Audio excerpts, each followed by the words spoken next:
Good evening, Lauderdale Lakes. I am so excited to have you here with us this evening. Thank you so very much for joining us for this evening Moments with the Mayor. I am your Mayor, Veronica Edwards Phillips, and tonight I am pleased to have with us Captain Warnell Phillips of the Central Lauderdale Lakes District.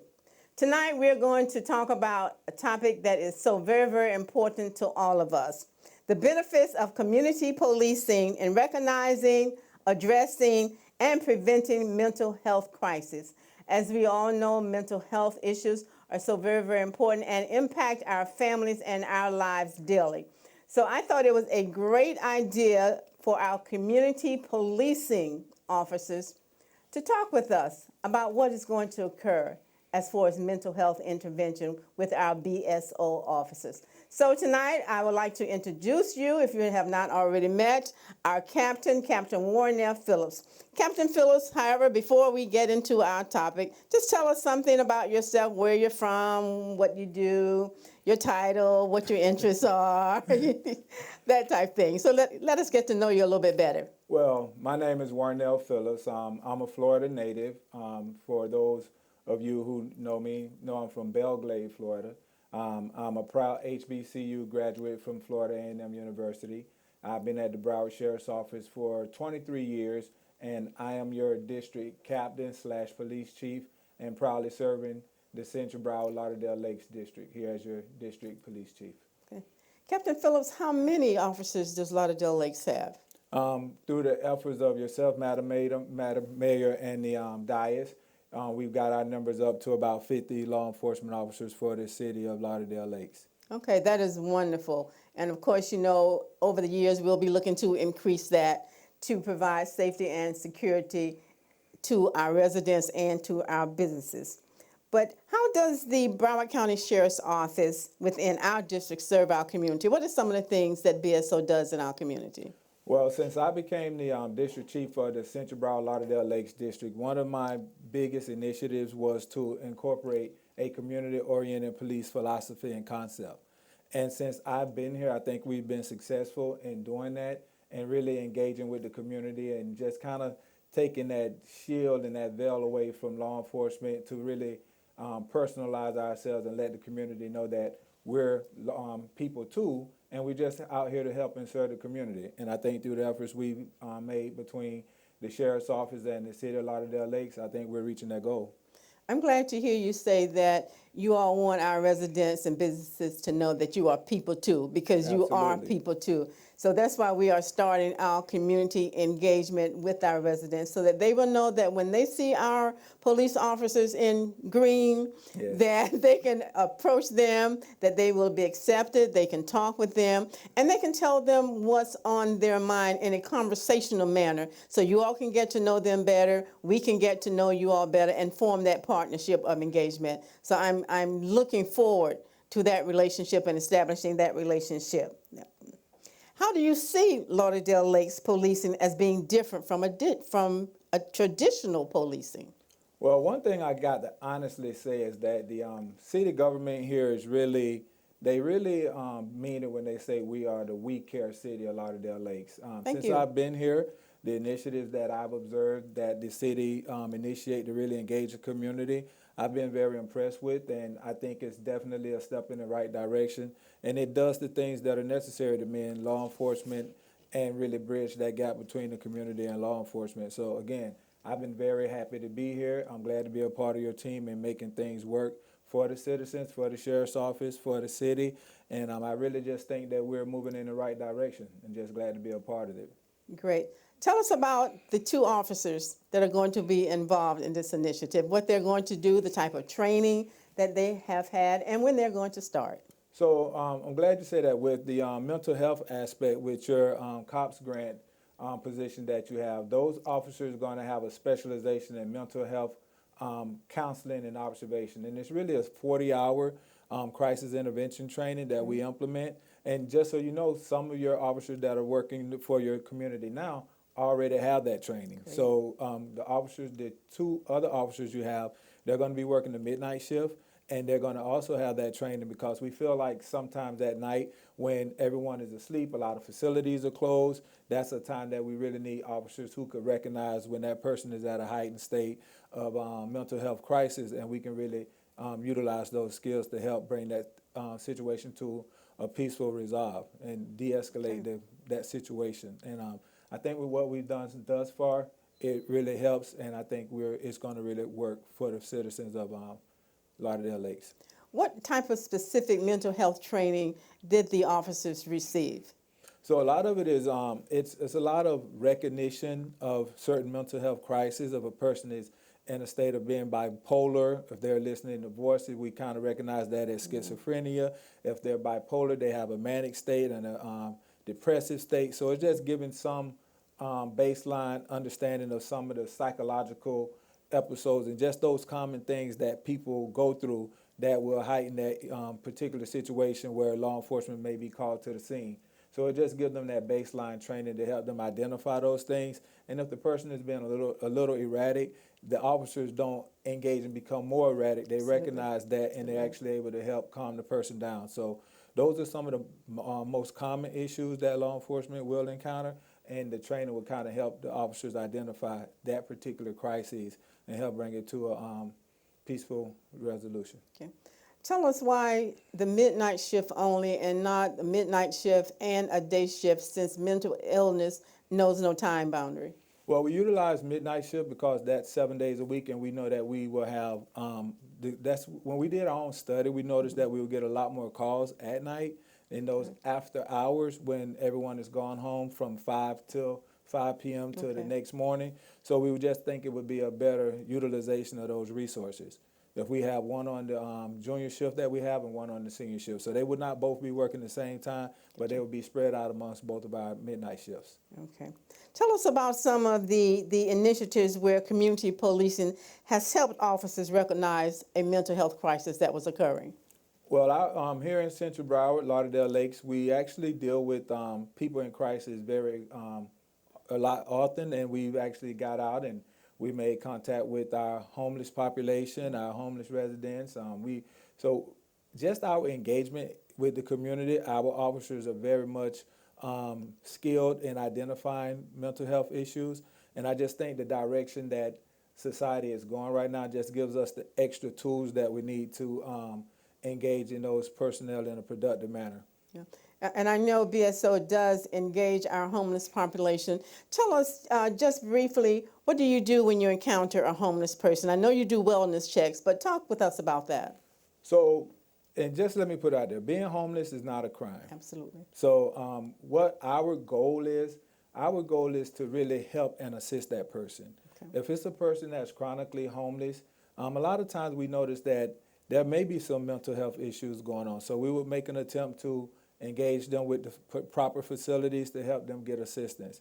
We will go as far as trying to find out if they have any next of kin or people that may be here locally or maybe in another state. If they allow us, we'll even go as far as calling those persons to see if they can arrange for their loved one to come home. That's actually happened several times. And we also take it a step further to try to get them connected with some of the community resources. We have churches that engage with the homeless. We have facilities that try to help feed the homeless. And we have social services organizations that help give mental health counseling. So we really do everything we can to let them know that they're not forgotten and to let them know that we do care about them and their current situation, and we really want to help them get back on their feet. And if a family member out of state wants to receive them again, their fare will be paid back to that particular family member. Yes, we're connected to tons of resources where we actually have some organizations will actually pay the fare for them. Okay. So we do have several programs and organizations that we work with throughout the county, and they all serve a different purpose. But if we did come across that situation, we do have organizations that will help us get them back to their loved ones. I think that's so very important because everyone who is homeless do have families, and if families are receptive to receiving them back, then that is going to contribute to them being a whole person again. So I think that is an excellent program, excellent resources that are available for that. Tell us about what is a co-responder program?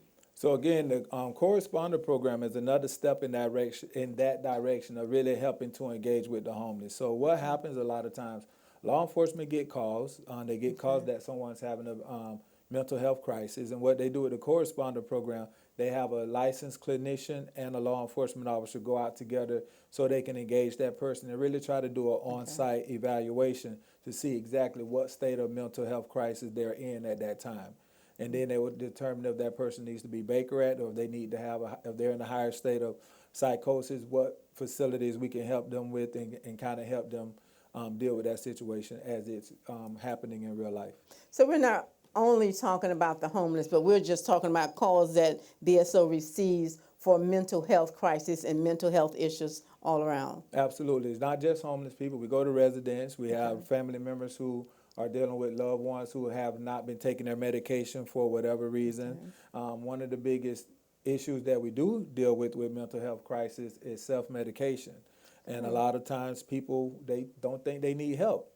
However, they decide that they don't want to take the medication or they could better medicate themselves. And unfortunately, sometimes that's done through alcohol or drug use. And then it just gets to a point to where the family members can no longer deal with them in that present state, and they'll call law enforcement. By any chance, are any of the BSO officers working the program, are they licensed mental health workers or licensed social workers or psychiatrists or psychologists? Well, to my understanding, some of them are not actually licensed, but we do hire officers from a vast degree of diverse backgrounds. Some of them college students who've majored in psychology. Some of them are majors in social work. Some of them are majored in a lot of disciplines that have allowed them to be able to work and deal with the social issues that we deal with as a society. And it benefits us greatly as a law enforcement agency to be able to tap into that diverse pool of resources to help us really identify the diverse needs of our community and our citizens. Okay, great. Today, what significant progress have you seen just by our officers now engaging in the community? What type of community engagement have you seen now to ensure our residents that you all are just people just like them, but in a different role? Well, one of the things that we've done, we actually have a neighborhood support team where our law enforcement officers, they get out, they engage with the students over at the high schools. We have school resource deputies at all of our schools within the city. We have that team that gets out with community events that goes on at Vincent Torres Parks and other places within the city. They've responded to events going on at Willie Weld Park. And we've actually volunteered to help with some of the local churches with some of their activities. So anywhere they can get out and get engaged with the community, they really make that their business to make sure they do that. And that's what we've been doing. And we received a lot of support from the community. I get emails all the time that are thanking me for the efforts that we're putting forth. And although things aren't perfect, we do show that some of the residents see the efforts we're putting forth, and they want to thank us for a job well done. Absolutely. And continue to push forward in the direction we're going. Absolutely, and I'm one of those residents, not minus the mayor, who have let you know the types of intervention and engagement and services that I have received or I have observed for BSO office, and I want to let you know that we really appreciate what is being done.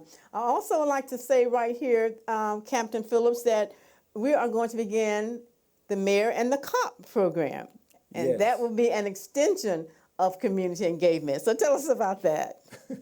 So I got to be honest, Madam Mayor kind of cornered me. Like, all right, you're going to do this initially. No, but when you brought it to my attention, I thought it was a great idea.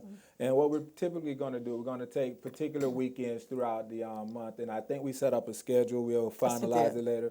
Well, on your Saturdays and throughout the community, myself and the mayor or someone from my staff will get out and we'll just walk the beat.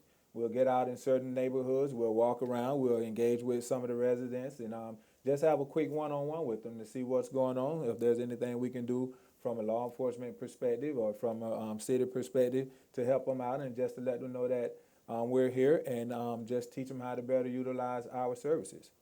And I think that's going to increase the visibility also of BSO. Our residents like to see BSO. They like to see you out there working, and they like to know that you're out there protecting them. So we're looking forward to developing a relationship in communities that do not necessarily have that cohesiveness. So we're looking forward to it. I'm excited about the mayor and the cop and walking the beat with the cop. In the future, how do you see the mental health crisis BSO officers contributing to the future? What do you think some of the long-range benefits will be? Again, I think that just the fact that we're able to engage those crises and have a solution for them that comes to a peaceful resolve.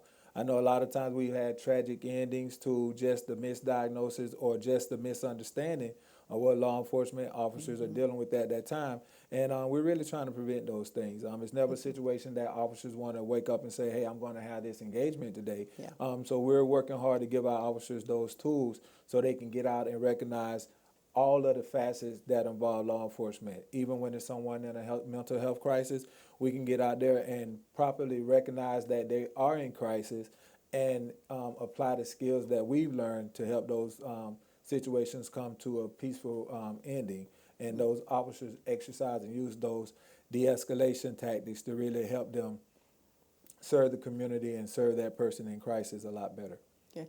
As you know, the great We Care city of Lauderdale Lakes is a diverse city of many cultures and of several languages also. Do we have BSO officers who are attuned to those cultures and the differences in languages? Yes, absolutely. We have, and just so you know, the city of Lauderdale Lakes has a very diverse law enforcement corps. We have English-speaking, Creole, Spanish. Those are our primary languages, and we do have someone working for your city that speaks fluently in all those languages. So we have a large segment of Caribbean officers that serve the community, and we have officers that actually, speak several languages. So I think that's a major benefit to the residents of Lauderdale Lakes. That's a great benefit because if there is a language barrier, then we're not going to be able to communicate with the residents. Their needs are not going to be able to be expressed and understood the way that they should be. So I'm excited that we have someone who speaks all three languages and so that we can communicate in English, Spanish, Creole, and I'm not sure what other languages are here in Lauderdale Lakes, but those are the major languages here. So I'm excited about that, and thank you all for that, to being sensitive enough to know that we need those languages in our city. Yeah. Can our residents call you, Chef Tony? Well, how can they best get in touch with you and your offices? Well, to get in touch with me, and calling me isn't the best way via my phone, just because I'm always busy. But if you send me an email, and I do get a lot of emails, I'm definitely responsive to those. And whatever issue is addressed to that, I can make sure I channel it to the right person to make sure we're able to pay it the attention that it needs. And I always get a follow-up from them to make sure it just doesn't get lost in the shuffle. And through email, you can definitely reach me. That's WARNELL_Phillips, PHILLIPS, @sheriff.org. Want to repeat that, please? Yes, that's Warnell, WARNELL_Phillips, PHILLIPS, @sheriff.org. And you can contact me via my email, and I promise I'll respond to you. And that promise he keeps. I know that for a fact. I have sent emails, text messages early in the morning, late at night, Yes. and he does respond. And also, again, I want to give kudos to some of your officers because on a personal note, I have had things that happen at my home, and they have responded quickly.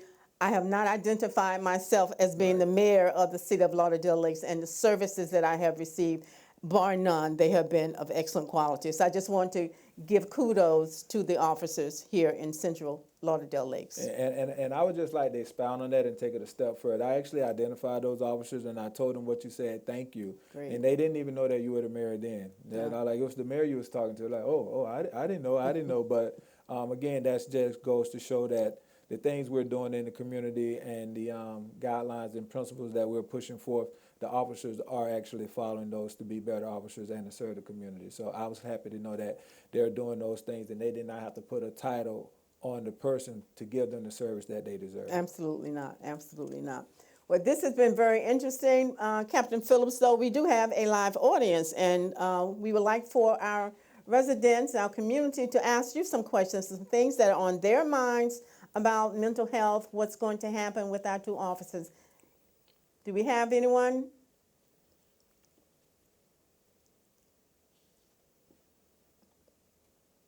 Yes. We're listening. Would you identify yourself? Hello, good afternoon or good evening. Good evening. Hello, how you Yes, my doing? name is, I am doing well. Thank you. Thank you so much, Mayor, for this forum. Thank you so much, Officer Phillips, for being in attendance and just speaking to the community. I'm next door neighbor. I'm the beautiful city of Lauderdale. Thank you for the invitation. I am the community liaison director of my church, Christian Community Church of God, in addition to being the chair of the Haitian Mobilization Committee. The question that I have, and as we're talking about mental health, we know what the climate is right now, specifically immigration and the Caribbean culture and how that's affecting just a number of people. How do we, or how are we prepared to assist the community that are just feeling alarmed, that are afraid, that just don't know what to do, and where this is probably just creating anxiety for them, and would even probably trickle down to our young children going to school, and just being in fear of possibly, them being separated from their parents. And so how are we making preparations or prepared to deal with that aspect as it, triggers or challenges people mentally? One thing I want to say about that is we need to know what our rights are. We need to know what we can, what we cannot do. I know that's not going to allay any of our fears, but if our parents know what their rights are as it relates to them, as it relates to their children. On last evening at our city commission meeting, our Commissioner Carleen Maxwell Williams read quite an extensive list of what the rights are of our immigrant population. So I want to make sure that all of our residents get that. If you would like to get it, Commissioner Maxwell Williams is an excellent, excellent resource in immigration. She has a program that she has been developing over the years as far as immigration is concerned. So one thing, let us know what our rights are. Another thing is if you are encountered, if you think that you're being encountered by someone, the main thing that Commissioner Maxwell Williams told us that you do not have to say anything. I know that we are in a period of time now that there are a lot of things going on, that our children are afraid. We have seen things that have occurred on the television, but I just want to caution us and possibly calm us to the fact that we do have rights and to exercise those rights. And one right is to remain silent. Anything to add to that, Captain Phillips? I think you said it best. Just know your rights and just understand the do's and don'ts when you're out in the community and you are engaging with the public. And the other thing I would add is, from a law enforcement perspective, the Broward Sheriff's Office, we're not trying to come out and do anything that's going to separate families or anything like that. However, as a law enforcement agency, we are definitely going to make sure that we keep the human and family approach to this thing to make sure that we're doing what we are charged to do as a law enforcement agency, but at the same time, we are humane and we're treating people with the dignity and respect that everyone deserves. So it's going to be a work in progress as we figure out how to best balance those two different roles. And as we get more information, we'll be more than happy to share with the public, and we make sure we'll have complete transparency to make sure that you can still have faith in the Broward Sheriff's Office and the task and the job that we have to do to continue to serve the public. Thank you so much. We appreciate you coming from our sister city, Lauderdale. Thank you. You're welcome. Yes, you're on. Good evening. My name is Lisa Mendoza. I am representing Lakeside Condominium at Lauderdale Lakes. We are currently the management company that took over this community in the month of May. I first want to thank you guys for hosting these meetings. These are very productive meetings that will help the community stay up to date with what the city is developing as far as policing for the community. We have been facing big challenges when we took over this community with homelessness and vandalism and a list of other things. And I want to thank Lauderdale Police along with BSO for supporting us and being there and helping us clean out some of the vandalism that we have going on. I was able to make contact with a patrolling officer and have gotten support. With that said, considering that you guys are looking to address some or share some of the benefits with the community policing, I have a question for Captain Phillips, and perhaps something that the mayor can also answer. We're looking in other communities when we take over where we see some of these activities affect the beautification of the property and the money that's put into to beautify the community. We've seen some benefit in creating substations. Is that something that is available that we can possibly make available for police officers in your area? If they were to help us police the area a little more, can we offer police officers a substation where they can maybe in our clubhouse come and utilize our area for any reports or bathroom use or snack availability? Is that something that your department is open to doing for the Lauderdale area? So, Well, ma'am, we are in the Lauderdale Lakes area, and I think Lakeside is in Lauderdale Lakes. Is that correct? Yes, that is correct. Okay, Lauderdale Lakes. so when it comes to the issue of substations, we're open to the conversation of having a substation, and that's fine. And we understand the sensitivity of some of the things and some of the challenges you have when you go into these communities. And we are open to having a conversation so we can discuss what you expect from us if you provided a substation and what we can actually offer. And the reason I say it like that is because we are not authorized to enforce your bylaws, but we can actually enforce the Florida state statute. So sometimes there's a misunderstanding to exactly what can be done, but I would be more than willing to sit down and have a conversation with you so we can all be on the same page. And if you got the email address that I sent you earlier, please feel free to email me, give me your phone number, and we can sit down and schedule a time where we can have a conversation to go into more detail. And I would think also that if you have community association meetings or HOA meetings, to invite BSO to come out one evening or whatever time that you have your meetings. And I'm sure they will be more than amenable to coming out to talking with your residents in Lakeside. Okay, thank you. Thank you so very much. This has been great. Great information. You know where to find us. Captain Phillips has given you his email address, and that is the best method by which to contact him. My email address is veronicap@lauderdalelakes.org. My phone number is 954-535-2732. If you have any further questions that you were just too shy to get on tonight to ask, even though we can't see you, please email Captain Phillips or email and call me also.